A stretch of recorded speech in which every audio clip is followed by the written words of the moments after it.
Tahniah, terima bantuan, SATHIYA dapat kaki palsu dan pencen. RM500 sebulan. Sebelum kita melangkah jauh, yang belum lagi subscriber, apa kata anda subscriber dan tekan butang loceng untuk notifikasi video selanjutnya? Prihatin terhadap keadaan pelawak veteran, Sathya. Yayasan Kebajikan Artis Tanah Air, YKAT, kini mempertimbangkan untuk memasukkan namanya sebagai penerima pencen bulanan sebanyak RM500. Memetik laporan Kosmo, pengerusi YKAT, Datuk DJ Dev.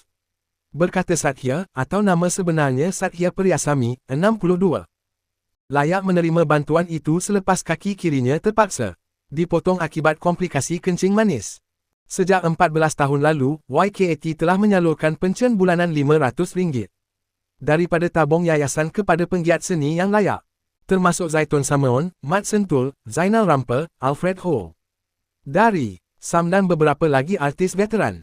Kini, kami sedang mempertimbangkan untuk menambah Sathya sebagai penerima ke-8 memandangkan keadaannya mungkin menghalang beliau daripada terus bekerja. Sebelum ini, yayasan juga telah 2 kali memberikan sumbangan kepadanya. Namun pencen bulanan akan lebih meringankan urusan hariannya. Katanya di Hotel Royal Ulan The Curve, semalam. Kaki palsu itu sudah siap, tetapi belum dapat digunakan kerana luka pembedahan masih belum pulih, ujarnya. Sebenarnya, sudah 8 tahun YKAT tidak menerima sebarang sumbangan kerajaan, walaupun beberapa cadangan telah dikemukakan. Sepanjang tempoh ini, yayasan banyak menjalankan aktiviti dan program kebajikan bagi mengumpul dana, termasuk majlis makan malam tahun lepas yang berjaya mengumpul kira-kira RM300,000 hasil jualan tempat duduk.